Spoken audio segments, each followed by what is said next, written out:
Tonight on Evening.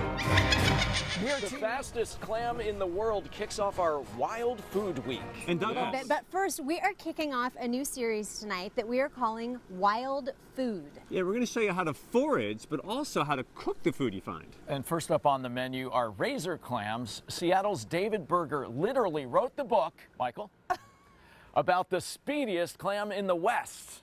He took us to the coast for the first dig of the season and shows us why people will brave weather and waves for this wild food. Here we are, once again. We're gonna get some clams today, Will? Hopefully. There's kind of an obsession. I mean, people get obsessed with razor clamming. Want me to reach in and grab him? It's an adventure, for sure. Coming out to razor clam is a great adventure. Got him. It is a wild food. You can only get them here on our coast. They're endemic to the West Coast. General advice is to get there 2 hours before the low tide, and you walk down to the surf and you start looking for the clam shows. And they show in different ways, and on the upper beach you can be looking for a dimple in the dry sand. Oh, all right. You either use the shovel or a tube, slightly different techniques, and dig down and get the clam. You get it. You don't always get it quick. The clams can dig down. These are clams you kind of have to chase. There we go, that's a better one. You get sandy, you can get wet, a wave can wash over you. It can be pretty exciting down at the beach. Razor clamming is one person, one clam, mano a mano, and it's a hunt. One of my favorite things is when you're out here like this, I mean, it's the far edge of the continent, the absolute fringe edge of the continent. And there's this wild thing here, and it's just an expanse of water, earth, sky, and during the day, the sun, fire. So it's just those basic elements. It is all ages out there.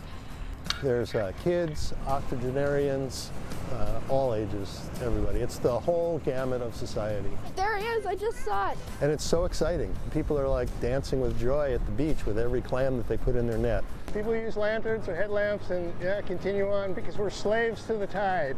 If the tide's low, you gotta be out there. Starting to get better. So I think there's a primal joy of abundance that just fills your heart. It'd be nice to get one more each, I'd say. Then we can move on. Everyone's digging by themselves. No one's paying any attention to anybody else. But if you lift up your head and look around and you see this whole expanse of humanity working together as a community, in essence, it's a communal activity. There's one. That's certainly one thing that I think makes people so addicted, really, to razor clamming. David's book includes recipes for razor clams. He shared a couple of them with our crew.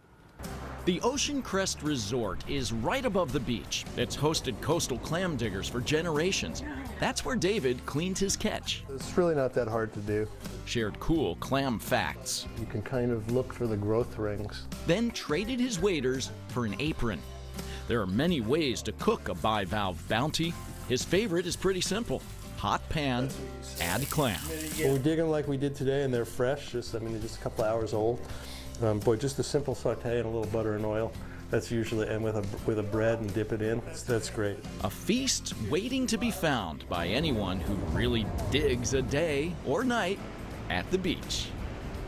David is lobbying to make the razor clam the official Washington State clam. And if you would like to celebrate that effort, there is another clam dig this weekend. You can go out and get your limit. Is there a different clam that's already the official state, or do we not have a state clam yet? That would be cruel to take it away from the existing state clam. We need to have a state clam. We should have a state clam here. And you should get more tips from David and try one of his recipes, and you can, because we've put all of those on our websites. Gorgeous weather this weekend.